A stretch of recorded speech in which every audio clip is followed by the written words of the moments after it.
I think my brain's about to keel over, but I'll try and get one more video in before I call it a day. Again, we're using scrap. We're going to make this little votive candle box. I've just done a video on a larger scale with a larger candle, using this method of wrapping the acetate up and over the box at the front, because if you just had it in the front panel of the box, that's all you would see, and you wouldn't really see what was in there. So I tried it on the bigger version and it worked, so I thought it would work with this, and it did. It's quite nice. So that's a little votive candle in a little mini milk carton with just a clip on the top. Okay, again, I've used scraps. I might have said that already, but as I say, my brain's going into slow mode now. So you need one piece measuring 13 by 17 centimetres. This is from the Home Bargains pad I bought last week after a friend mentioned it to me. And it's really quite nice. You can hear how heavy it is, this double-sided paper, and I've probably done it upside down, but hey-oh. So you need one piece 13 by 17, and you need a piece to wrap around your candle that measures 13 by 3.5. Okay, you need a teeny piece of acetate that measures 4 by 5, and finally a tiny scrap of paper, card, sorry, that measures 3 by 4.5. There are no dies involved again with this project. We are going to use this little template to cut out that window. Okay, so nice and easy, no gadgets required. Okay, so with this main piece of paper, you are going to score at 4. Let me take that off. I'll leave it there so you can read it if you didn't catch my measurements. Sorry, you can score at 4, 8, 12 and 16. Nice easy numbers for you this time. Okay, I'll do that again for you. 4, 8, 12 and 16. Then you're going to turn it by 1/4 and you're going to score at 4, 8, 12. So all nice easy measurements for this one. Okay, so if you score those in, then the next thing we're going to do is, you can do it on your scoreboard or you can do it with a ruler. Along this, the top end is only 1 centimetre, this score line along there. So you're gonna make a mark in the centre of, I'm going to work from this side because I can't see what I'm doing. You're going to make a mark in the centre of the first square. You can measure it if you want. Okay, so the squares are 4 centimetres wide, so at 2, and I wasn't far off. Make a little mark, and then the third block along, make another little mark at 2. Okay, then what we're going to do with these little marks is we are going to form this inverted piece on the side of your box. So from that mark we are going to go down to this intersection, the same square but where the lines meet at the bottom corner. So it's an inverted V, or it will be when we get both sides scored in. So use your scoring tool and just create the inverted V. Can't really see what I'm doing, it's getting dark out there.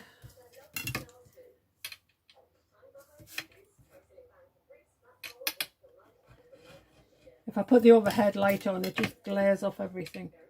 So I'm trying to get this done before it gets too dusky out to see. Okay, right, so now burnish all your score lines. Am I going to go that way? No, this way. Burnish all your score lines. Actually, on double-sided paper, you get a choice of which side to use. And my brain's too tired to figure that out. Yeah, turn that way. Right.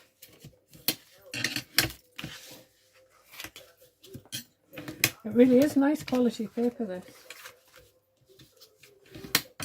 The pattern's probably a bit too large for something this small, but as I say, I'm just using up scraps now.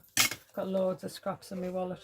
Okay, so once you've done the horizontal and vertical score lines, you're gonna, I knew I hadn't seen that one properly.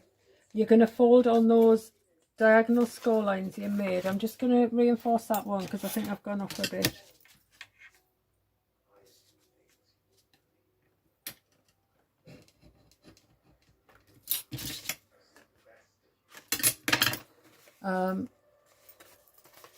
Because this paper is quite heavy, I want to crease the line in. You don't always have to crease the line in. If you're using a lightweight paper to do these mini milk cartons for something other than a little candle, normally it'll just follow the lines when you push it. You don't even need to burnish the score lines, but because this paper is quite heavy, you do need to. Okay, now I'll go over those with my bone folder. Now I've done that bit.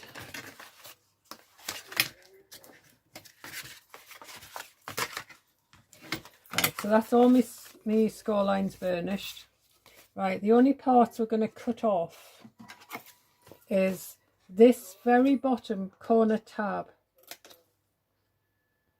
We don't need that, and we need to cut a little teeny slither, a little teeny wedge off the top corner of that gluing panel. Then all we need to do is cut through these score lines along the bottom. You don't need to wedge them, just cut through the center of the score line, because all of it will be hidden in the bottom of your box, so it's not really a problem. Okay, so now with your template and with this tab, this gluing tab to your right, you are going to put your window in here.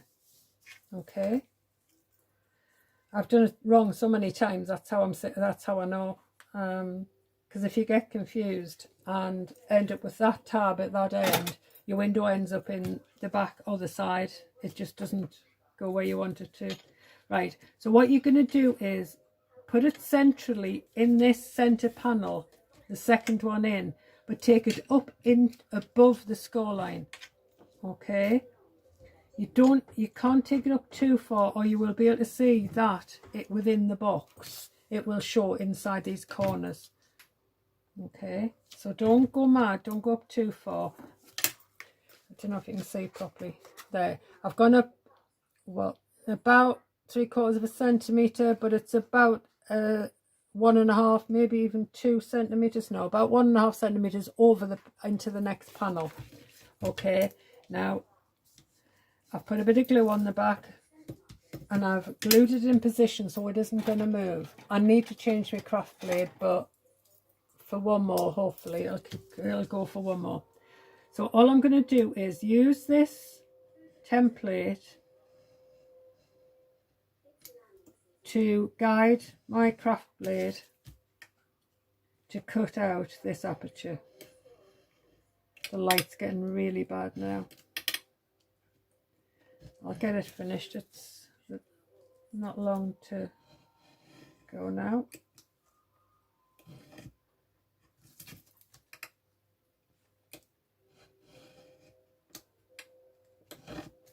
There we go.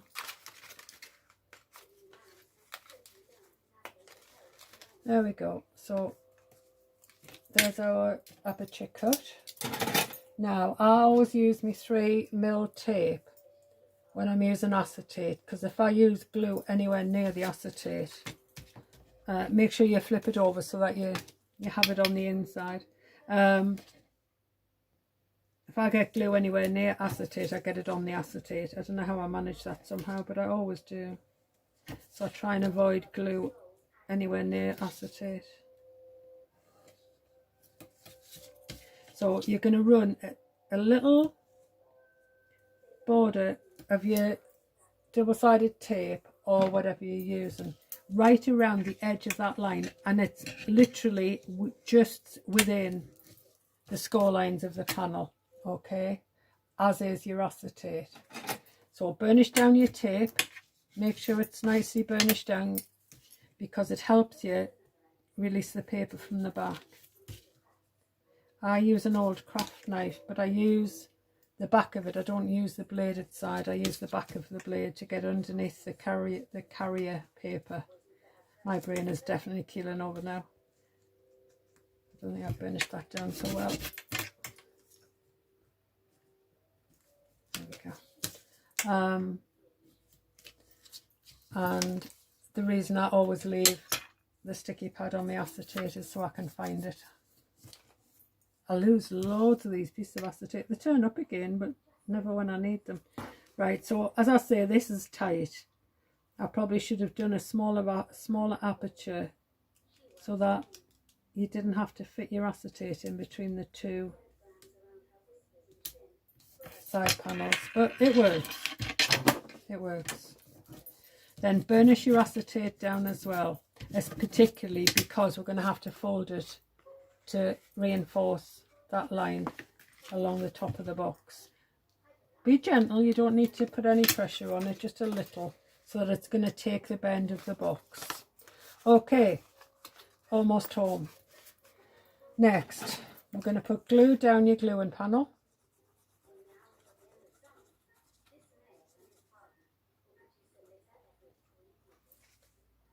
And whether you put it on your workbench and do it that way, or whether you do it up in the air like I do, is up to you. Just make sure that your score lines meet up. Okay.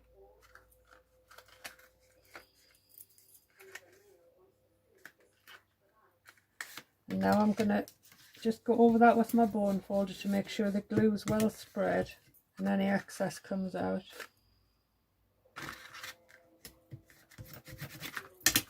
There we go. Right, now next bit's easy. I'll just get the glue off my fingers before I get on the acetate. Fold out all of your base panels. You know that one's the front because there's the window. Now completely cover one of the two side panels with glue and fold the other one in. Bring that one down on the top. Don't worry about aligning it or anything like that for now. Then making sure your front panel is the last one you're going to fold. Completely cover your back panel. Fold it over, line it up, completely cover your front panel. Fold it over, line it up. And from the inside, with your ruler, spread the glue out and secure the panels. And if you can see any of the edges of the paper, just tap with your ruler against the creases in the bottom and it'll line it up for you. But it should be okay. Okay, so that's where we're up to. Next, we're going to put the candle wrap around. I'm just deciding. It's going to have to be that way, I think. Right, I'll use a longer bone folder. It's easier if you start to curl your paper around your bone folder to make it go around the candle. Okay, there we go. Makes it life a lot easier. Right, when you're sticking this paper around your candle, bear one thing in mind, and that is whoever you give this candle to may unthinking stick a match to it and the paper's wrapped around it. Okay, so I want you to make sure that this wrap slides off very easily. Okay, not easy enough to just drop off, obviously, but easy enough so that if they realize what they've done, they can quickly take it off.